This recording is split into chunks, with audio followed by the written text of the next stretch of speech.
अस्सलाम वालेकुम guys, welcome to pitch side episode 28। आज हम लोग काफ़ी दिनों बाद वापस शो में साथ जुड़े हैं अमान। कराची से आपने 1 सेकेंड में ज्वाइन किया है। आप कैसे हैं आज? मैं बिल्कुल ठीक ठाक, अल्लाह का शुक्र। बस आज हम लोग काफी दिनों के बाद सेकंड टेस्ट मैच को कवर करने आए हैं which is happening at Lord's.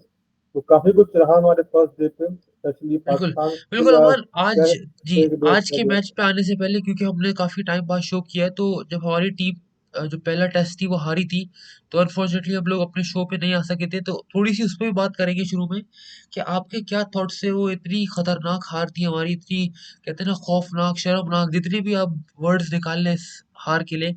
एक बहुत ही बिखरी हुई परफॉर्मेंस थी। तो इस पे थोड़ा सा मैं आपसे आपके वर्डिक्ट लेना चाहूंगा। बिल्कुल। देखिए, हेडिंगली टेस्ट की हम बात करें तो मेरा तो ड्रीम था कि पास जाए। जिस तरह इंडिया ने गाबा का घमंड तोड़ा था, वैसे पाकिस्तान क्या पता है हेडिंगली का घमंड तोड़ता, क्योंकि हेडिंगली में इंग्लैंड लास्ट आई गेस कितने 8 सालों से अनडिफीटेड है इन टेस्ट मैच क्रिकेट। बिल्कुल। तो वो जैसे ड्रीम के पाकिस्तान इंग्लैंड में हेडिंगली को हराता, तो काफी ज्यादा। लेकिन नहीं, आज पाकिस्तान ने बहुत ही पुअर, स्पेशली मैं कहूँगा बैटिंग में तो बहुत ज्यादा। पहली इनिंग में भी बहुत पुअर बैटिंग करी, और सेकंड इनिंग की हम क्या ही बात करें कि कोई एक बैट्समैन जो, चलो आपकी टीम के सीनियर मोस्ट प्लेयर्स, उसके बाद फील्डिंग में इतने फ्लॉज, हैरी ब्रूक का वो कैच ड्रॉप होना, और लाइक तो एक बात हो तो बंदा बताए, तो बस क्या बोलूं इस बारे जी, बिल्कुल आप सही कह रहे हैं। एक बहुत खौफनाक हार थी, लेकिन एट द एंड आप यही कह सकते हैं कि आप टीम को एक कहते हैं ना बेनिफिट ऑफ द डाउट दे सकते हैं कि यार ये हेडिंग लीग ऐसा ग्राउंड था जहाँ पे इंग्लैंड हमेशा डोमिनेट करता है। वो आई थिंक पिछले साल यहाँ पे उन्होंने इंडिया को भी हराया था, और फिर एशेज के अंदर में। जी हाँ 2005 था। 2023 की एशेज के अंदर भी उन्होंने यहाँ पे इंग्लैंड को हराया था। सॉरी, ऑस्ट्रेलिया को हराया था। और फिर 2019 का जो आइकॉनिक हेडिंगली टेस्ट था, आप सबको याद होगा, बेन स्टोक्स वाला। तो इंग्लैंड का ये है लकी ग्राउंड। और आई थिंक 2018 में भी हम लोग बेशक लॉर्ड्स में जीत गए थे, लेकिन यहाँ पे हम बुरी तरह ही हारे थे। तो ठीक है, हो जाता है। आपके कैप्टन भी इंजर्ड थे इस टेस्ट में, तो मैं इतना हार्ड नहीं आना चाहूंगा। लेकिन अमर, आज अगर हम बात करें पहला test, sorry second test Lord's का, डे वन था आज। शुरू में बारिश हुई काफी, तो 1 डेढ़ घंटा डिले हो गया। लेकिन जब मैच स्टार्ट हुआ तो बड़ा इंग्लैंड ने बड़ा एग्रेसिव स्टार्ट लिया अमान। उनके ओपनर्स ने चौके वौके मारे, लेकिन फिर मोहम्मद अब्बास जो 36 ईयर्स की एज में बड़ी जबरदस्त बॉलिंग करते हुए नजर आए। दोनों ओपनर्स को उन्होंने फारिग किया और बड़ी जबरदस्त बॉलिंग की। और मैं ये कहना चाहूंगा कि आज इन्होंने आई थिंक अपनी 900 विकेट भी ली है फर्स्ट क्लास क्रिकेट में। तो अमान, इनकी बॉलिंग पे आज आपके क्या थॉट्स थे? बिल्कुल। देखिए, एक तो इनकी बॉलिंग को तो एक तरफ रखते हैं, लेकिन अगर हम ओवरऑल पाकिस्तान की बॉलिंग की बात करें तो अगर तो आप खाली स्कोर कार्ड देख के ये सोचिए कि पाकिस्तान ने तो बहुत अच्छी बॉलिंग करी है, इंग्लैंड को 250 के अंदर तकरीबन ऑल आउट कर दिया। लेकिन अगर हम देखें तो पाकिस्तान इतनी कंफर्टेबल पोजीशन में था कि पाकिस्तान इजीली इंग्लैंड को 150 पौने 200 के अंदर अंदर ऑल आउट करके पवेलियन भेज सकता था। पाकिस्तान इतनी अच्छी पोजीशन में था। लेकिन जिस तरीके से पाकिस्तान ने एक तो फील्डिंग करी है, मैं कहता हूँ बहुत बड़ा कह रहा हूँ इसमें। आज पाकिस्तान आज जो स्कोर 250 के करीब आया है, इसमें वो सबसे बड़ा हाथ पाकिस्तान की बगैर बिल्कुल घटिया फील्डिंग का है। अगर हम मोहम्मद अब्बास की बात करें तो बिल्कुल जिस तरीके का स्टार्ट मोहम्मद अब्बास ने पाकिस्तान टीम को दिया, लाइक नए बॉल से आते साथ ही हमें एमिलियो अगे को पहले आउट किया, फिर बेन डकेट को आउट किया, और उसके बाद वो जो मोस्ट इम्पोर्टेंट जो जो रूट की विकेट थी, क्योंकि मोहम्मद अली की फर्स्ट बॉल पे जो वो स्लिप पे कैच निकला, और इमाम उलग जैसे घटिया नालायक प्लेयर जब स्लिप पर खो खड़े हुए, तो आप क्या ही उनसे एक्सपेक्ट कर सकते हैं। उन्होंने रेगुलेशन कैच जो है वो ड्रॉप कर दिया, और जो रूल जैसे इतना बड़ा कि अगर जो कि सेट हो गया तो आपको गेम एक तरफ लेके जा सकता है, उस प्लेयर के कैच छोड़ दिया। लेकिन थैंक्स टू मोहम्मद अब्बास के उन्होंने अगले ही ओवर में आके वही उनको ट्रैप किया, अंदर आती बॉल पे एलबीडब्ल्यू करके आउट कर दिया। बिल्कुल, देखिए मैं इस पे थोड़ा बात करना चाहूंगा प्रॉपर, क्योंकि जो मोहम्मद अब्बास ने आज किया है ना, ये एक उन्होंने बेसिकली एक ट्रेंड को फॉलो किया है अब्बास ने। और अब्बास की जो बॉलिंग स्टाइल है ना, वो है ही इसी टाइप कंडीशंस के लिए और इसी तरह की सिचुएशंस के लिए। क्योंकि अगर आप अमान, आपने रिसेंट अगर फॉलो किए इंग्लैंड की क्रिकेट को, तो ऑस्ट्रेलिया से लेके जो अभी उनकी सीरीज थी न्यूजीलैंड के साथ, एक बड़ा सिमिलर पैटर्न चल रहा था कि ऑपोजिशन के जो बॉलर्स थे, वो उनके जो सीमर्स वो कीपर को ऊपर लाके उनको बॉलिंग करते थे। अगर मैं 6-8 महीने पहले चले जाऊं तो एशेज के अंदर स्कॉट बोलैंड ये कर रहे थे जब वो एलेक्स कैरी को कीपर ऊपर लाके जो रूट और इन सबको आउट कर रहे थे। और अभी ही हमने अपने अगर हमारे 2 महीने पुराने शोज निकाले तो उसमें मैं बात कर रहा था जिस तरह मैट हेनरी और वो जैक फोक्स और ये जो बॉलर्स थे न्यूजीलैंड के, इन्होंने भी बड़ा जबरदस्त एक्सप्लॉइट किया था जब उन्होंने ये टॉम टॉम ब्लडल को ऊपर लाके उनको बॉलिंग की और बड़ा जबरदस्त ये वर्क कर रहा था। और मोहम्मद अब्बास ने भी आज यही किया जिस तरह जो रूट को उन्होंने आउट किया। और एक चीज को मैं हाईलाइट करना चाहूंगा, मान जब मैच चल रहा था तो आई थिंक नासिर हुसैन थे, उन्होंने कमेंट्री के वक्त एक बड़ा जबरदस्त एनालिसिस किया। उन्होंने ये कहा कि जब कीपर पीछे होता है तो इंग्लैंड के जो बैटर्स थे वो क्रीज से बाहर आके खेल रहे थे, और वो जो लेट मूवमेंट जो बॉलर्स को मिल रही थी ना वो उसको बहुत आराम से टैकल कर रहे थे, निगेट कर रहे थे, क्योंकि वो क्रीज से बाहर थे। लेकिन जैसे ही कीपर ऊपर आता है ना तो वो मजबूर हो जाते हैं क्रीज में वापस जाने से, और इससे होता ये है कि वो ट्रैप हो जाते हैं। जिस तरह आपने जो रूट का डिस्पेंसर देखा, वो कोई ऐसी बॉल नहीं थी कि होता है ना मैजिक बॉल या कोई, जिस तरह सॉरी वो जो हैरी ब्रुक वाली बॉल वो मैजिक बॉल थी।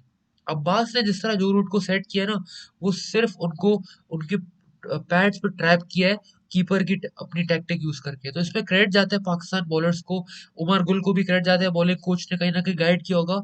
और जो bowlers obviously Mohammad Abbas experience आदमी है, काउंटी क्रिकेट का उनको बहुत एक्सपीरियंस है, तो बड़ा जबरदस्त उनका ये आज हमने परफॉर्मेंस देखी। बिल्कुल। देखिए, अगर हम मोहम्मद अब्बास से थोड़ा आगे बढ़ते हैं, जो हमारे पाकिस्तान के बाकी बॉलर की तरफ आए, बिल्कुल। पहले मैं बात करूंगा मोहम्मद अली की। देखिए, मोहम्मद अली ने आज काफी ज्यादा इंप्रेसिव बॉलिंग करी। स्पेशली वो जो हैरी ब्रूक की वो जो बड़ी विकेट, क्योंकि हैरी ब्रूक जिस तरह का प्लेयर है वो एक मरतबा चल गया था, वो तो मैं खासतौर पे हमारे आगे तो उनका बहुत अच्छा रिकॉर्ड है कि वो जब चलते हैं तो सही हमारी ठोक ठाक पे जाते हैं। तो बिल्कुल। जो वो एकदम कहते हैं ना, जाफा डिलीवरी, वो बिल्कुल पड़ के अंदर आते हैं और उनका उस मुजफ्फर स्लोप मिला। से उनका तो फायदा वो मैं उठाया उन्होंने, कहूंगा कि हाँ, बिल्कुल। एग्जैक्टली, वो मैं कहूंगा। और उसके बाद भी जो वो जेमी स्मिथ को बोल किया और उसी ओवर में जॉस टंग को बोल किया, तो बहुत अच्छी और काफी उसके अलावा भी काफी इंप्रेसिव बॉलिंग की है मोहम्मद अली ने। अगर हम मोहम्मद अली से आगे आए तो खुरम सिराज की मैं चाहूंगा बात करना, कि खुरम सिराज, लेकिन आज भी वो तकरीबन सारे मैंने अपना पहले एंड किया है आज के दिन, काफी ज्यादा पुअर बॉलिंग, कोई लाइन लेंथ नहीं, कोई बाउंड्रियां पड़ रही है पागलों की तरह। और जो कि सेम टू सेम हमने लास्ट टेस्ट मैच में भी देखा था, शमशुजात was bowling really poorly, but Pakistan ने स्टिल उबैद शाह को उनकी ऊपर तरजीह नहीं दी और शमशुजात को ही खिलाया, लेकिन स्टिल उन्होंने प्रूव नहीं कर पाया। जो उनकी इकलौती जॉर्डन कॉक की है विकेट, वो तो मैं बोलूंगा वो तो पूरी पूरी विकेट सलमान अली आगा की थी, क्योंकि जो कैच आगा ने किया था उस स्लिप पर, जो मतलब क्या बोलूं, ग्लेन फिलिप्स वाला वो कैच किया था जो सलमान अली आगा ने स्लिप पे, तो वो कैच से मैं कहूंगा वो पूरी पूरी विकेट सलमान अली आगा की थी, जो बिल्कुल आप वो सही कह रहे हैं। इकलौती विकेट बिल्कुल थी आप वो सही कह रहे हैं। शमशेराज देखिए को। कि खुरम शहजाद जो है आई थिंक उनको हम लोग काफी हाई रेट करते थे। हम उनको कहते थे कि यार ये डोमेस्टिक का बड़ा अच्छा बॉलर है, मेहनती बॉलर है। और ऐसा नहीं है कि वो नहीं है, वो है अच्छे बॉलर। मतलब उनको लोग मजाक में खुरम स्टेन भी कहते हैं। तो वो ऐसा नहीं है कि बुरे बॉलर है, but I don't know why वो इस सीरीज के अंदर बहुत ज्यादा ऑफ कलर नजर आ रहे हैं।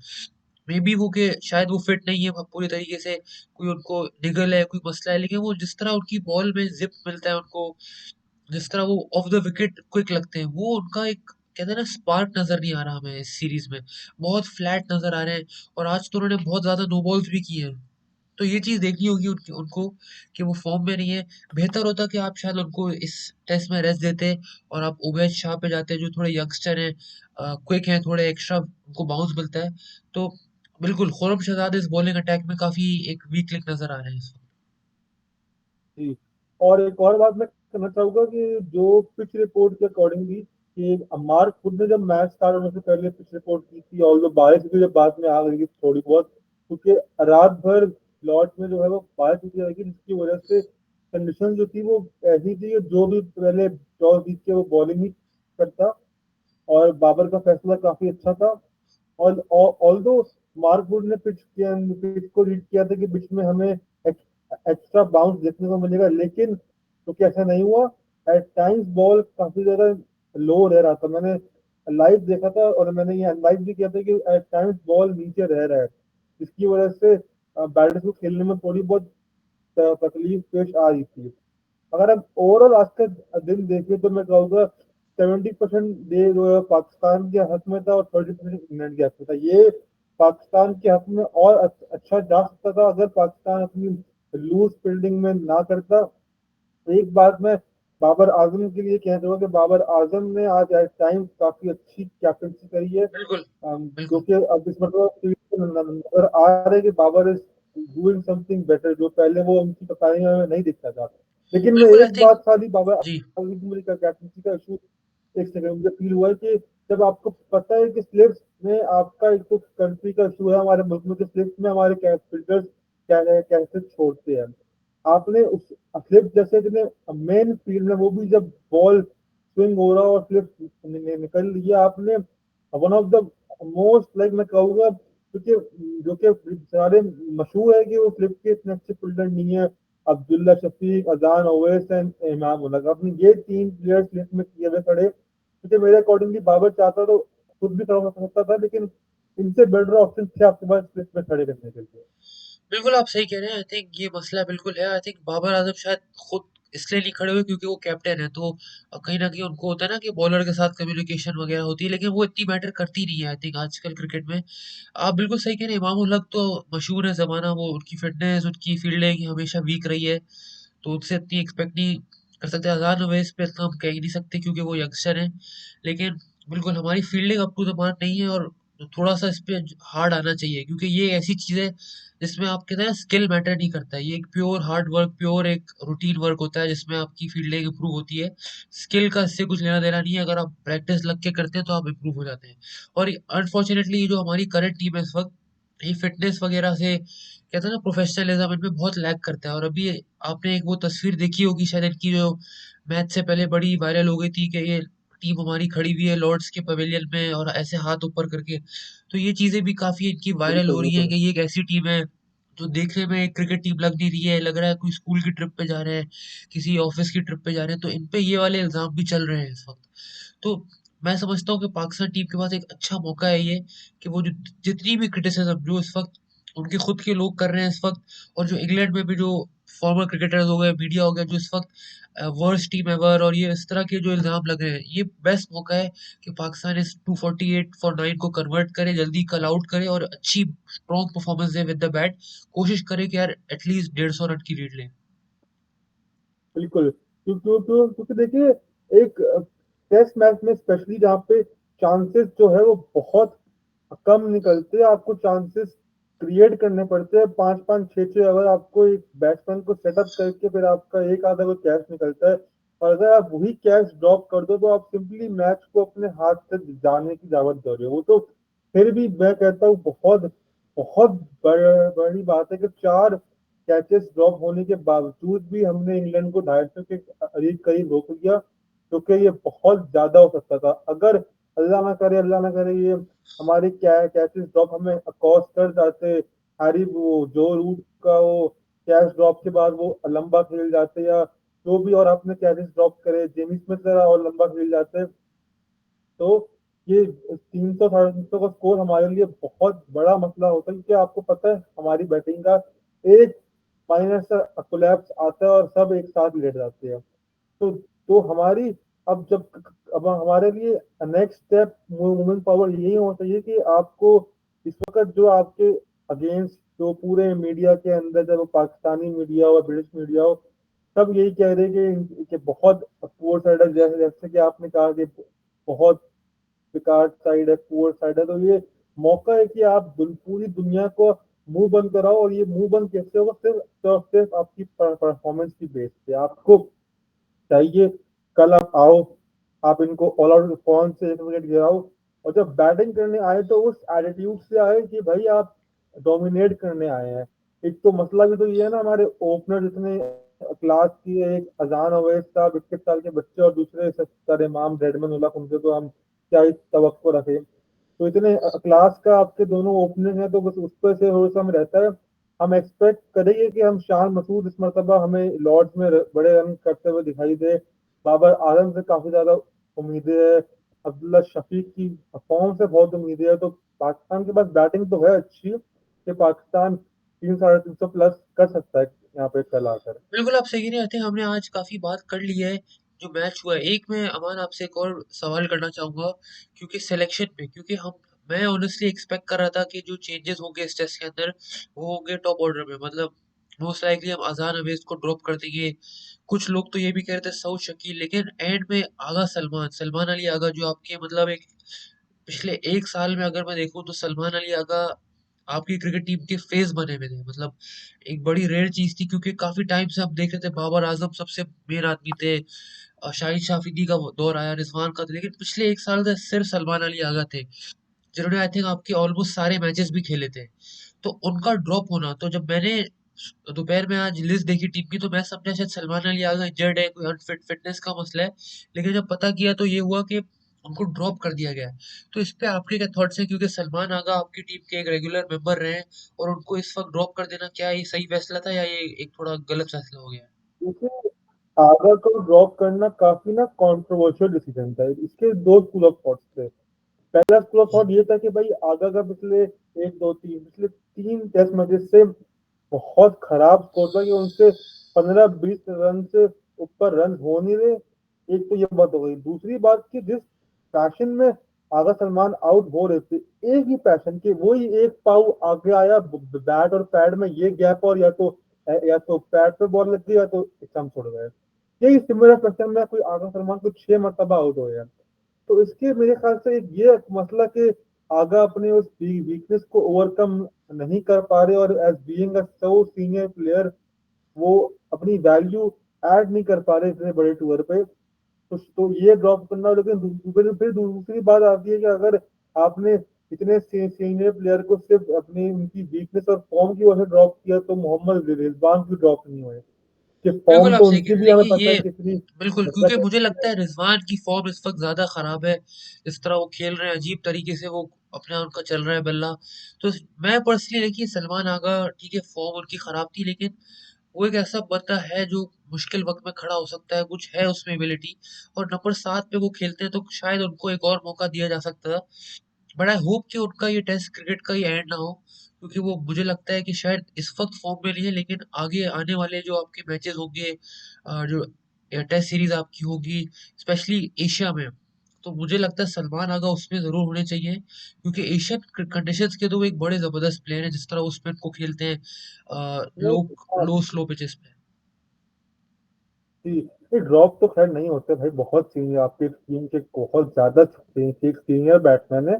हाँ, माना कि चलो आपने उनको सीनियर टूर से एक मिनट के लिए ड्रॉप कर दिया, लेकिन एशिया में तो वो 100% खेलेंगे। लेकिन जहां तक मैं बात कर रहा हूँ मोहम्मद रिजवान की, तो अगर आपने आगा को बाहर किया तो आपने रिजवान को बाहर किया, क्योंकि मसला तो उनका भी सेम है। वही फॉर्म नहीं है उनके, तो बहुत टाइम से रन नहीं आ रहा। वो भी सेम पैटर्न में आउट होना कि हल्का सा बॉल अंदर आया, वो उनका स्टंप उड़ गया। तो अगर आपने बाहर करना था तो आप या तो मोहम्मद रिजवान को बाहर करते और गाजी गौरी को ऐड करते बिल्कुल के बैट्समैन। क्योंकि आप एक मसला ये भी है ना कि आप बैकअप पर तैयार नहीं कर रहे। अब मान ले कल हम बैटिंग कल हम बैटिंग करने आते, मोहम्मद रिजवान को भागते भागते उनके पाँव में कुछ होता है, उनका मसला हो गया जी, वो टेस्ट सीरीज से बाहर बाहर हो गए। अब आप मतलब गाजी गौरी को डेब्यू कराओगे इतने क्वेश्चन मैच के ऊपर? बिल्कुल आप सही कह रहे हो। एक देखिए सवाल है। ये काफी टाइम से मसला है, क्योंकि जब से सरफराज अहमद और मोहम्मद रिजवान दोनों टीम में मतलब सिस्टम में होते थे, तो यही होता था कि सरफराज जब खेलते थे तो रिजवान बैकअप थे। फिर एक वक्त आया कि सरफराज को साइड लाइन करने का डिसीजन था कि यार इसको टीम से भी निकालो, कैप्टनसी से तो निकाल दिया था। तो उस वक्त मुझे याद है, आप एक 2020-21 की बात है, आपने रोहिल नजीर को आपने टीम में लिया था एज अ बैकअप कीपर, क्योंकि उस वक्त तक तो आपको पता है 2019 वर्ल्ड कप के बाद सरफराज अहमद टेस्ट क्रिकेट से बिल्कुल उनको निकाल दिया गया था और रिजवान परमानेंट कीपर बन गए थे, और वो डिजर्विंग भी था, क्योंकि उस वक्त सरफराज की फॉर्म नहीं थी और रिजवान अच्छा कर रहे थे, रन्स कर रहे थे। अवेयर सीरीज में उन्होंने बड़ा अच्छा परफॉर्म किया, तो उस वक्त उनका आना जायज था। लेकिन जब आपने रिजवान का बैकअप बनाना था, तो उसमें आपने यही किया कि आपने रोहिल नजीर को लाए टीम में, जस्ट बिकॉज आपको सरफराज को टीम में ही नहीं रखना था। और उसकी हुआ ये कि आप ना आप कोई बैकअप बना सके, और फिर जब एक वक्त आया जब रिजवान की थोड़ी सी फॉर्म खराब हुई 2022 के एंड में, तो आप सरफराज अहमद को ही ले आए एज अ रिप्लेसमेंट, जो उससे 3-4 साल बड़े भी हैं। और फिर आपको याद होगा सरफराज अहमद ने एक सीरीज में बड़ा अच्छा परफॉर्म किया, 100 भी बनाया न्यूजीलैंड के खिलाफ कराची में। फिर वो कुछ सीरीज बाद वो भी ड्रॉप हो गए।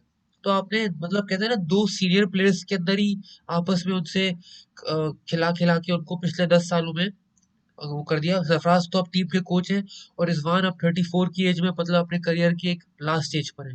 तो इसके अलावा आपने किसी को चांस दिया ही नहीं। आई थिंक अगर मैं देखिए पिछले 10 साल में देखूं तो मुझे कोई याद नहीं है एग्जैक्टली टेस्ट क्रिकेट में कोई और कीपर खेला हो पाकिस्तान के लिए। जी, ये आपके सिस्टम का कितना बड़ा फेलियर है कि एक आपका टेस्ट का स्पेशली जो मेन विकेट कीपर है वो भी अपने कह लो करियर के एंड पर है, और जिसको आपने ऐसा बैकअप विकेट कीपर जो कि कह लो मोहम्मद रिजवान के बाद टीम में आएंगे, वो आज तक डेब्यू नहीं कर सके। कि ये कितना बड़ा हमारे सिस्टम के ऊपर तमाशा है कि आपका बैकअप विकेट कीपर आज तक डेब्यू नहीं कर पाया। असूल तो ये होता है कि अभी तक अगर आपने जो भी बैकअप विकेट कीपर रखते, चाहे वो रोहिल नजीर था, चाहे वो हसीबुल्ला था, चाहे वो भले गाजी गौरी था, कम अज कम मैं कहता हूँ 10 टेस्ट मैचेस वो खेल चुका होता, क्या वो बोलते कि हाँ यार ये बैकअप विकेट कीपर है, हर सीरीज में एक आधा मैच को हम लोग इसको हम लोग देते हैं ताकि ये भी पीछे पीछे तैयार होता है। लेकिन ऐसा नहीं हुआ। फिर रिजवान साहब आके हमें प्रेस कॉन्फ्रेंस में और वीडियोस में बोल रहे होते हैं कि मैं चाहता हूँ कि मैं रिटायरमेंट से पहले पाकिस्तान को एक आधा विकेट कीपर दे के जाऊँ। आप कहाँ से देके जाओगे यार? आप एक मैच के लिए आप ये बोल नहीं सकते कि यार मैं बैठ रहा हूँ, मेरी जगह इस बच्चे को डेब्यू कराओ, मैं उसको सिखाता हूँ, उसको तैयार करता हूँ, पाकिस्तान को उसका अगला कैच का विकेट कीपर दूंगा। आप तो मतलब अपनी जगह से हटने को तैयार नहीं हो, आपके खास दूसरे बच्चे को तैयार करके दोगे पाकिस्तान को। ये सारी बातें है बस इन लोगों की। बिल्कुल आप सही कह रहे हो। आई थिंक ये बड़ा एक अजीब सा मसला है, और आई थिंक आई होप कि कोई और हो, क्योंकि ऑनेस्टली देखिए, गाजी गौरी मुझे एक ऐसा प्लेयर लगा है काफी टाइम के बाद, जिसमें आपको ना एक पोटेंशियल नजर आ रहा है कि ये व्हाइट बॉल रेड बॉल दोनों में अच्छा कर सकते हैं। क्योंकि अगर आप उनके अलावा इस वक्त पाकिस्तान में विकेट कीपर्स को देखें अमान, तो रेड बॉल का मटेरियल मुझे कोई नजर नहीं आ रहा। हसीबुल्ला खान से बहुत हमें उम्मीदें हैं कि वो अच्छा करेंगे, लेकिन उनको भी जिस तरह सिस्टम में ट्रीट किया गया है, नहीं, बहुत साथ देख यार। अनफॉर्चुनेट। सात बेग बिल्कुल, ये यंगस्टर्स हैं, इनको अभी थोड़ा टाइम लग सकता है, लेकिन कहते हैं ना फिनिश प्रोडक्ट, मतलब जो एक ऐसा बंदा जो डोमेस्टिक में नहीं नहीं नहीं खेला नहीं, हुआ, वो नजर नहीं आ रहा इस वक्त। ठीक है, मैं आपसे बात नहीं करूंगा। मैं कहता हूँ गाजी गौरी से पहला भाई 7 बेग का नंबर था, बंदे ने 2 साल कायदे आजम ट्रॉफी टॉप मारी है, मतलब he was the perfect candidate to be now called up team, क्योंकि वो आपके सिस्टम का प्रोडक्ट था। वो अंडर 19 टीम का उसने 2 साल कैप्टनसी की आपके अंडर 19 टीम के, वन द वर्ल्ड कप। कहते हैं ना प्रॉपर मटेरियल की। मैं तो ये तक कहता हूँ कि 7 बेग आपका फ्यूचर टेस्ट कैप्टन बनने की भी कैपेबिलिटी रखता है। तो आप उसको सिस्टम से आपने ही बनाया, उसको अंडर 19, देन अंडर 20, पीएसएल। तो अब ये बेस्ट मौका था कि उसने एक साल में 7 ब्रेक को आप अपने साथ रखते इन द टेस्ट टीम, उसको थोड़े बहुत 5-6 मैच भी देते, ताकि आपके पास एक प्रॉपर टेस्ट का मिडल ऑर्डर बैट्समैन आता जो कि आपकी विकेट कीपिंग भी करता। बिल्कुल आप सही कह पर रहे हो। आपने देखिए ऐसा नहीं आई किया। थिंक अगर मैं बिल्कुल, सात बेग भी बड़े अच्छे प्लेयर हैं और बड़े टैलेंटेड हैं, लेकिन अगर मैं एज फैक्टर अगर देखूँ तो आई थिंक गाजी गौरी उससे शायद 1-2 साल सीनियर है। क्योंकि if I am not wrong, 2022 का जो अंडर 19 वर्ल्ड कप था उसमें गाजी गौरी थे एज अ रिजर्व, और सात बेग तो आपके कैप्टन थे 24 की उसमें। तो शायद ये भी हो सकता है कि एक सीनियोरिटी की बेस पे गाजी गौरी को पहले चांस दिया गया है। और आई थिंक वो बुरे प्लेयर नहीं है, पर वंस अगेन उनको जब खिलाएंगे तो पता चलेगा। वनडे में जो हमने जितनी भी उनकी इस वक्त नहीं क्रिकेट पता देखी है, तो नहीं। उन्होंने काफी इम्प्रेस किया है। एग्जैक्टली। और अभी जो हमें हालात नजर आ रहे हैं, तो अगर हम इस वक्त अपनी 2027 की ओडीआई की टीम बनाए वर्ल्ड कप के लिए, तो मोस्ट लाइकली उसमें गाजी गौरी ही होंगे हमारे विकेट कीपर, क्योंकि पिछली सीरीज में वही थे। बिल्कुल बिल्कुल, लेकिन वनडे का तो माइक हसन ने साफ साफ बोल दिया है कि भी हम मोहम्मद रिजवान हमारे cricket team plan for the world cup में नहीं है। बिल्कुल। अब नहीं है तो ऑब्वियसली दूसरे सेकंड ऑप्शन गाजी गौरी है, और उन्होंने पाकिस्तान की इतनी घटिया अपने स्पिन विकेट से भी हमें इम्प्रेस किया अच्छी बैटिंग करके। तो अब देखना होगा कि वो उन विकेट्स पे कैसा बैटिंग करें, क्योंकि ये बहुत बड़ा रिस्क होगा। या तो मैं ये सोच रहा हूँ कि आप इन कंडीशन के अंदर इन साउथ अफ्रीका ऐसा प्लेयर लेके जा रहे हो कि अभी इतना अपने करियर के यंग स्टेज पे, और जिसने आज तक कभी 20 साल तक हमें खेला ना हो। अब पता बिल्कुल, नहीं लेकिन आई थिंक गैम्बल आपके आपके पाकिस्तान के लिए मैचेस सही हुआ काफी ना हैं, हो। आपके काफी मैचेस होंगे leading up to the world cup. I think आपने अभी वनडे सीरीज खेल ली है श्रीलंका इंग्लैंड के साथ, फिर होम में आपके काफी, तो आई थिंक इस दौरान में आपको पता चल जाएगा कि आपका कौन है। अब आगे बढ़ते हैं क्योंकि हमने काफी बात कर ली है इस टेस्ट मैच में। होपफुली कल पाकिस्तान टीम अच्छा करेगी। जो दूसरी स्टोरी है हमारी, ये बड़ी बड़ी स्टोरी है इस वक्त, थोड़ी क्रिकेट से हट के है, थोड़ी सियासत पॉलिटिक्स से रिलेटेड है, लेकिन इसका आज जो मतलब हेडलाइन लगी है, एक बहुत शॉकिंग खबर है ये। और आप कहते हैं ना, क्रिकेटिंग वर्ल्ड इस वक्त अपने हाथों सर पे लेके बैठी है कि ये क्या चल रहा है।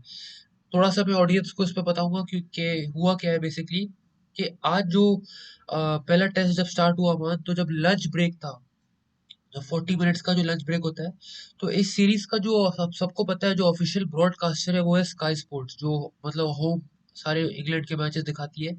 तो उसके लंच ब्रेक के अंदर उन्होंने एक इंटरव्यू ऑन एयर किया जिसमें माइकल एथरटन, जो सबको पता है उनके कमेंटेटर भी हैं और फॉर्मर इंग्लैंड कैप्टन भी हैं, उनका एक प्री रिकॉर्डेड ये इंटरव्यू था। जो इमरान खान, जो हमारे फॉर्मर लेजेंडरी क्रिकेटर कैप्टन और फॉर्मर प्राइम मिनिस्टर भी हैं, तो उनके बेटों के साथ ये इंटरव्यू था लॉर्ड्स क्रिकेट जो पेविलियन रूम है वहाँ पे, जिसमें ऑब्वियसली बात है, सबको पता है इमरान खान साहब इस वक्त जेल में है, तो उनकी बेटों से ही बात हुई थी कि आपके क्या थॉट्स हैं इस पे, और ये सब चीज़ें उनसे अपडेट ली गई उनकी सेहत के बारे में सब चीज़ें। तो ये सब चीज़ें जो चल चल रही थी, तो उसके फौरन बाद जो हमारा पीसीबी जो क्रिकेट बोर्ड है हमारा, उसने जब ये देखा कि यार ये स्काई स्पोर्ट्स ने ये इंटरव्यू चला दिया ऑन एयर और ये सब हो गया है, तो फौरन से पीसीबी ने ये कंप्लेंट की है स्काई स्पोर्ट्स को कि आपने ये इंटरव्यू क्यों छापा है, चलाया टीवी पे। और ये तक भी नौबत आ गई थी कि पीसीबी ने कहते हैं ना धमकी दे दी थी कि हम लंच के बाद जो टी का सेशन है, सेकंड सेशन है, वो हम खेलेंगे ही नहीं, और मतलब ऑलमोस्ट आप कहते बॉयकॉट करने वाले थे। तो ये अमान, इस पे आपके मैं थोड़े थॉट्स लेना चाहूंगा क्योंकि आई थिंक क्रिकेट में हमने आज तक ऐसी कोई चीज देखी नहीं है कि इतना मतलब पॉलिटिकल इम्पैक्ट मैच पे आ जाए, और मतलब बॉयकॉट करने की बात, और प्लेयर्स तक भी इस चीज में मान गए थे कि यार हम नहीं खेलेंगे, और इस तरह का कुछ हुआ है इसमें। देखिए, मैं तो जरा इस पे ज्यादा कुछ हार्ड आना अवॉइड करूंगा, क्योंकि भाई मैं तो पाकिस्तान में हूँ, आप तो भले दुबई रहते हो, लेकिन मैं जरा यहाँ समझ रहा करो यार, कुछ घर पे आ जाते हैं अक्सर। तो जी लेकिन जी। मजाक की बात करिए तो, लेकिन अगर मैं वाकई बताऊँ तो देखिए, ऐसा होना ही चाहिए, क्योंकि इसमें कोई भी as a political point of view से भी देखा जाए तो कोई ऐसी बात थी नहीं। It was a casual interview for farmer Pakistani world cup winning captain. उनके सन्स के साथ एक इंटरव्यू किया था, नॉर्मल था। उस एक इंटरव्यू से लाइक आपके पीसीबी पाकिस्तान क्रिकेट बोर्ड, एक काफी बड़ा ऑर्गेनाइजेशन को एक बकायदा बाइकआउट की धमकी देनी पड़ गई, जस्ट फॉर एन इंटरव्यू। इसमें दो बेचारे बच्चे बैठ के अपने बाप के बारे में बात कर रहे हैं। वो भी क्या बात कर रहे हैं कि मतलब जब पीटीवी स्पोर्ट्स पे जब ये लाइव चल रहा था, जैसे ही इंटरव्यू के दौरान इमरान खान साहब की बात आई, फौरन पीटीवी ने एड लगा दी। तो इतना तो इन लोग, इतने ज्यादा ये लोग इनसिक्योर है इस बारे में, चलो बात करने में भी इनकी इतनी फटती है, मैं तो ये बोलूंगा। बिल्कुल तो लेकिन मेरे अकॉर्डिंगली ये बहुत ही बुलशिट सा इन्होंने ये एक्शन लिया, मैं तो कहूंगा। मैं तो फिर भी मैं तो ये भी कहूंगा प्लेयर्स को थोड़ा सा होना चाहिए कि भाई आप ये क्या कर रहे हो, हम क्रिकेट खेलने के लिए आए, या आप क्या बेकार की बातों पे बायकॉट करने की बातें कर रहे हो।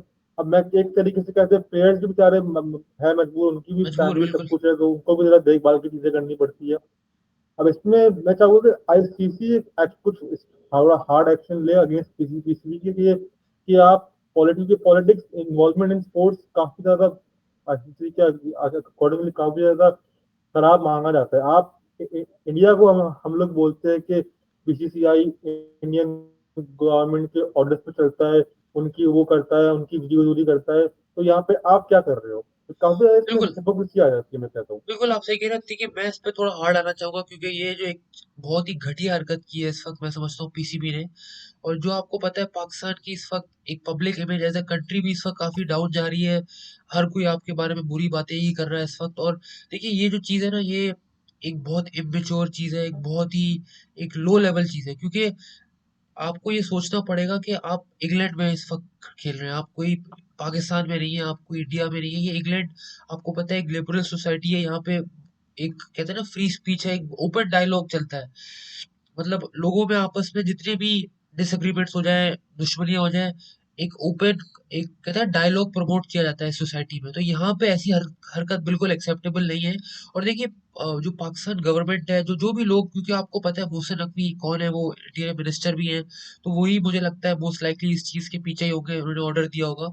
इन लोगों को मैं समझता हूँ समझना चाहिए कि इमरान खान इनकी नज़र में एक कैदी हो सकते हैं, एक पॉलिटिकल आदमी हो सकते हैं, कुछ भी हो सकते हैं, लेकिन जो दुनिया है, जो इंग्लैंड की जो कौम है, जो फॉर्मर क्रिकेटर्स हैं, क्रिकेटिंग वर्ल्ड जो है, उनकी नज़र में अभी भी इमरान खान जो है वो एक क्रिकेट के आइकॉन है। मतलब अगर आप लिस्ट निकालें ऑल टाइम ग्रेट क्रिकेटर्स की, तो उसमें कहीं ना कहीं इमरान खान टॉप 10 में आपके जरूर आएंगे। तो आप ये नहीं कर सकते, आप उनकी कहते हैं ना उनको आप जेल में बंद कर सकते हैं एज अ ह्यूमन, लेकिन आप उनकी जो शनाख्त है, उनकी जो एक अचीवमेंट्स है, उनका एक जो कहते हैं प्रेजेंस है क्रिकेट के अंदर, उसको आप कभी भी नहीं मार सकते। तो ये जो हरकत आज की गई है, ये आप उनकी क्रिकेटिंग लेगेसी को आप छुपाना चाह रहे हैं, जो कभी भी नहीं हो सकता है। और जिस इसकी जितनी भी कोशिश लोग कर लें, ये हो नहीं सकता। और ये जो इंटरव्यू आज इन्होंने काटा है पाकिस्तान की ट्रांसमिशन से, ये आई एम श्योर पूरी पाकिस्तान ने ऑलमोस्ट देख लिया होगा, क्योंकि मैंने भी आज ये देखा है सोशल मीडिया पे, मैंने पूरा ये इंटरव्यू देखा 18 मिनट का। और मैं समझता हूँ इसमें कोई भी ऐसी कहते हैं ना कि एंटी पाकिस्तान या कोई एंटी स्टेट बात नहीं की गई। बहुत ही एक सिंपल इंटरव्यू था, और जो बंदा इंटरव्यू ले रहा है वो कोई पॉलिटिकल आदमी भी नहीं है, वो माइकल एथरटन सबको पता है, क्रिकेट खेला हुआ इंसान है। तो उन्होंने भी बड़े बैलेंस सवाल किए, बड़े डिसेंट सवाल किए। और उनके जो बेटे हैं उन्होंने भी बड़ी अच्छी बातें की, एक बैलेंस बात की, कोई ऐसी कोई कहते हैं ना बिलो द बेल्ट कोई भी ऐसी गंदी बात नहीं की, बड़ी उन्होंने प्रोफेशनलिज्म से डील किया इंटरव्यू में। तो मुझे समझ नहीं आ रहा कि पीसीबी ने ऐसा कहते हैं ना एक थका हुआ रिस्पॉन्स क्यों दिया है। और आई होप कि इस पे एक हार्ड एक्शन लिया जाए, नॉट जस्ट फ्रॉम मतलब ICC, but even from the government, कि यार ये ऐसे नहीं हो सकता, आपको अपने आप को थोड़ा कंट्रोल में लेके चलना है। आपके घर में जो हो रहा है वो आप देखो, बाहर इस तरह आके हरकतें करना ये बिल्कुल एक्सेप्टेबल नहीं है। बिल्कुल। तो ये बात आपकी मानूंगा, क्योंकि ब्रिटिश मीडिया आप जैसे मीडिया नहीं है, वो वहां पे बिल्कुल फ्रीडम ऑफ स्पीच को माना जाता है। वहां पे आप आके इसको चाहे मर्जी बात लगा सकते हो, कंस्ट्रक्टिव क्रिटिसिज्म कर सकते हो। और टू बी ऑनेस्ट, आपने सही कहा, उस इंटरव्यू में कोई ऐसी प्रोवोकिंग पॉलिटिकल बात की भी नहीं गई, उन्होंने बिल्कुल नॉर्मल आके बात करी है, नॉर्मल अपने बारे में बातें करी है। बस कि क्योंकि इमरान खान के बेटे है, इमरान खान का नाम इन्वॉल्व है, तो इस बात से आप इतने ज्यादा इंसिक्योर हो कि एक बंदे का, एक पर्सन जो कि कोई कौन है, जो कि क्योंकि आपकी क्रिकेट हिस्ट्री में जो आपके पास इकलौता ओडीआई वर्ल्ड कप, जो कि पिछले कह लो 30 साल से ऊपर होने को आ गए, आप एक उस बंदे की अचीवमेंट के अलावा आपके पास एक ओडीआई वर्ल्ड कप नहीं है, तो एक इकलौता वर्ल्ड कप विनिंग कैप्टन आपका, इतना ग्रेट कैप्टन आपका, उसकी बात हो रही है। अगर पॉलिटिक्स को साइड में कर दे एक मिनट के लिए, तो सिर्फ क्रिकेट की बात करें, क्योंकि जो हुई है कंप्लेन, वो पाकिस्तानी गवर्नमेंट ने नहीं करी, वो पीसीबी ने करी है, पाकिस्तान क्रिकेट बोर्ड ने। तो बिल्कुल क्रिकेट के अकॉर्डिंग तो ये बहुत ज्यादा करो चाइल्डिश हरकत की है इन लोगों बिल्कुल ने, कि घटिया हरकत बिल्कुल है ही ये, कि मतलब ये एक वही है बंदे ना का कि जिसके नाम। ये वही है कि मतलब एक बाप ने अपने बेटे को ही पुलिस के हवाले कर दिया, ये वही वाली हरकत है कि ठीक है गवर्नमेंट का या जो कहते हैं ना जो लीगल सिस्टम है उनके नजर में इमरान खान एक कैदी है, जुर्म है, कुछ भी है, लेकिन एक क्रिकेट बोर्ड मतलब जिसको इमरान खान रिप्रेजेंट करते थे, वो ये कर रहा है, तो ये बहुत ही गिरी हुई हरकत है। और देखिए ये कोई नई बात नहीं है, अगर आप पिछले 3-4 सालों में देखें तो जब भी इमरान खान साहब की जो बर्थडे आती है, या जो 92 वर्ल्ड कप का जो एक वो दिन आता है, उसमें ये लोग कोई भी इमरान खान से रिलेटेड कुछ पोस्ट नहीं करते अपनी सोशल मीडिया पे, बिल्कुल उनको इग्नोर करते हैं।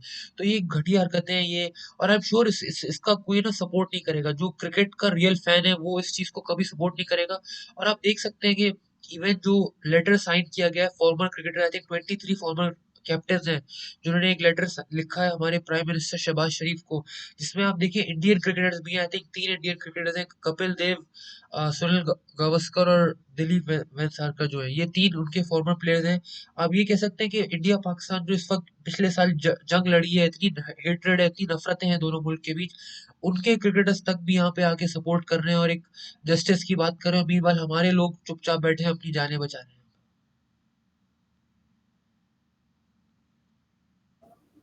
देखिए ये तो ना मैं ये तो जो बाकी कैप्टन ने पीएम को लिखा लेटर, ये पहले भी लिखा था, ये न्यूज़ पहले भी आई थी कि कुछ बिल्कुल। कैप्टन ने पीएम पहले आई को थिंक लेटर लिखा 12 था इमरान कैप्टन खान, थे। लेकिन उससे कुछ अफेक्ट नहीं जी, पड़ा था। पहले 12 कैप्टन थे, अब आई थिंक 10-11 लोगों ने और किया, जिसमें आई थिंक ग्रेग चैपल, बड़े-बड़े लेजेंड्स पुराने खेले हुए, उन सब ने ये साइन किया हुआ है।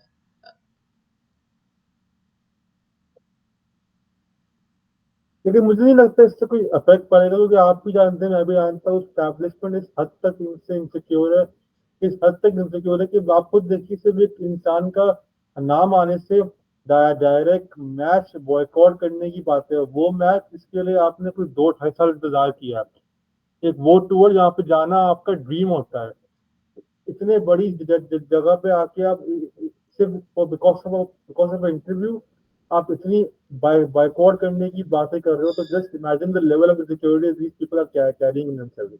मतलब बिल्कुल आप सही कह रहे हो, और मैं ये कुछ ज्यादा इस पे कहूंगा नहीं, लेकिन बस जो हो रहा है बहुत बुरा हो रहा है। बिल्कुल मैं भी इतना नहीं कहूँगा, एक एंड में एक कहते हैं ना डायलॉग पे करूँगा कि small man in big offices, क्या आप यही कह सकते हैं कि छोटी सोच के लोग, एक गिरी हुई सोच के लोग इस वक्त बड़े ओहदे पे बैठे हुए हैं हमारे मुल्क के बिल्कुल अंदर। बिल्कुल और ये हर जगह आप देख सकते हैं, हर मतलब क्रिकेट को तो छोड़ दें, मिनिस्ट्रीज देख लें आप सारी, कैबिनेट देख लें, हर जगह यही है कि छोटे सोच के लोग, गिरी हुई सोच के लोग बड़े ओहदों पर हैं, और अनफॉर्चुनेटली उनके पास पावर है, वो अपनी मर्जी जो करना चाहे, और रिजल्ट आपके सामने है। अगर आप क्रिकेट उठा लें, हॉकी उठा लें, मतलब हॉकी का हाल आप देखिए इस वक्त, जो हमारा वर्ल्ड कप में हाल हुआ है, हम लोग इंडिया से हार गए, इंग्लैंड से हार गए, वेल्स से ड्रॉ कर गए, न्यूजीलैंड से भी हार गए। तो हर लेवल पे आप देखिए, क्रिकेट क्रिकेट हो गई, हॉकी हो गई, जो इकोनॉमिक हालात है, हेल्थ हो गई, हर जगह हम लोग इस वक्त गिरे हुए हैं, और यही रीजन है कि बिलो एवरेज लोग पावर में, और वो यही घटिया हरकतें कर रहे हैं। बिल्कुल। जब ऑलरेडी आपकी लाइक कंट्री की इतनी अच्छी लाइक रेपुटेशन, वैसे हम सब जानते हैं पूरे वर्ल्ड में कैसी है, आप ऑन टॉप ऑफ दैट आप फिर ऐसी चाइल्डिश कहूँगा मैं हरकतें करोगे, तो और आप क्या बताओगे कि हम कितने बड़े बेगैरत है कि एक बंदे का सिर्फ नाम आ जाने से हमारी इतनी फट गई कि हमने डायरेक्ट बॉयकॉट करने की कंप्लेन फाइल कर दी। बिल्कुल, आई थिंक इसमें प्लेयर्स को भी कुछ ना कुछ, मैं मानता हूँ कि बहुत मुश्किल चीज़ है कि प्लेयर्स को जिसमें अपना इनपुट दें, क्योंकि मतलब उनकी ज़िंदगी है, उनकी कहते हैं रोज़ी-रोटी लगी हुई है यहाँ पे। लेकिन अगर प्लेयर्स में थोड़ी-सी भी गैरत है, तो वो कुछ ना कुछ ज़रूर इसमें कर सकते हैं, अपना एक शो कर सकते हैं कि यार हम इसमें मुलव्विस नहीं है। लेकिन हाँ, ये बिल्कुल एक्सपेक्टेड नहीं है, मतलब हमारे क्रिकेटर्स बेचारे जो बहुत ही ऐसे बैकग्राउंड से आते हैं, तो मुझे तो पता है वो क्या कभी है भी ऐसा कुछ कि ये हाँ, मैं चलो अगर ये मैं कहूँ कि चलो अगर कोई छोटा प्लेयर जो कि अभी यंग प्लेयर है, अगर वो चलो समझ में आता है कि वो अभी इनिशियल स्टेज पे है, वो इतना बड़ा स्टेटमेंट नहीं कर सकता, लेकिन अगर हम वो देखें कि हमारे मुल्क के बड़े क्रिकेटर्स जैसे बाबर आजम हो गए, सलमान आगा, मोहम्मद रिजवान, ये वो प्लेयर है जो कि पूरे पाकिस्तान में बच्चा बच्चा इनको जानता है, सब जानते हैं। और अगर ये प्लेयर्स कोई स्टेटमेंट पास करते हैं, अपना कुछ पॉइंट ऑफ व्यू रखते हैं, तो I don't think in players के अगेंस्ट कुछ करा जा सकता है, क्योंकि ये कोई आम लोग नहीं है, तो हम कोई नॉर्मल मुल्क में बैठे हुए शहरी नहीं है। दीज आर बिग बिल्कुल, पीपल, बिग इन्फ्लुएंशियल पीपल, इनको बिल्कुल। अगेंस्ट ये भी जानते हैं कि कुछ ज्यादा हो नहीं सकता। जी, बिल्कुल, लेकिन आपको पता है ये करने के लिए आपको थोड़ा-सा कहते हैं ना दम चाहिए होता है, और आई थिंक हमारे प्लेयर्स में इतना दम भी नहीं हिम्मत है कि वो चाहिए होती, कुछ वो नहीं है। ऐसी परफॉर्मेंस दें, तो वो ऐसी हरकतें तो उनके सोच में भी नहीं आती होंगी। तो ये हम इतना एक्सपेक्ट नहीं कर सकते। अनफॉर्चुनेटली हमारी क्रिकेट में, आप कोई कहते हैं ना, प्लेयर्स आप कह रहे हैं ना बड़े हैं, ऑन पेपर बड़े होंगे, लेकिन वो जो पहले जो प्लेयर्स थे हमारे, अब वो लेवल बिल्कुल नहीं रहा, क्योंकि जो कैरेक्टर्स आपके पास अब अनफॉर्चुनेटली नहीं है, तो इतना एक्सपेक्ट नहीं कर सकते।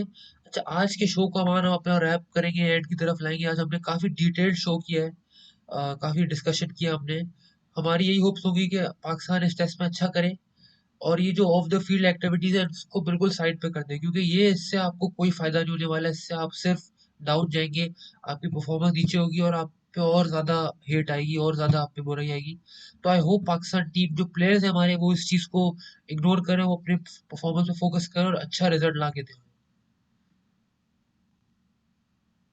एग्जैक्टली, बस मैं भी एंड में ये बात कहूंगा कि हमें चाहिए बस कल आए और सिर्फ अपनी अच्छी क्रिकेट खेलने पे, अच्छी बैटिंग करने पे ध्यान दे, कि सारी ऑफ द फील्ड जो बकवासी चल रही है इससे कोई अपने ताल्लुक ना रखे, सिंपल आए, अपनी बैटिंग करे, ये टेस्ट मैच जीते और जीते पूरा धड़ल्ले से कि आओ तुम्हारे घर पे आ जाओ, तुम्हें हराया है, और फिर नेक्स्ट टेस्ट मैच, जो 5 टेस्ट मैच के अगेंस्ट एक पॉजिटिव एटीट्यूड लेके जाए बिल्कुल आप सही कह रहे इंशाल्लाह हैं। ताला। आज के लिए इतना ही है। हमने काफ़ी डिटेल शेयर किया। हमारी यही रिक्वेस्ट है ऑडियंस से कि प्लीज़ हमारे चैनल को सपोर्ट करिए, शेयर करें अपने दोस्तों में, अपने घर वालों में।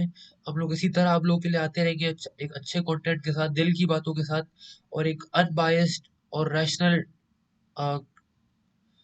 डिस्कशन के साथ। आज के लिए इतना ही है। Thank you for watching. अल्लाह हाफ़िज़।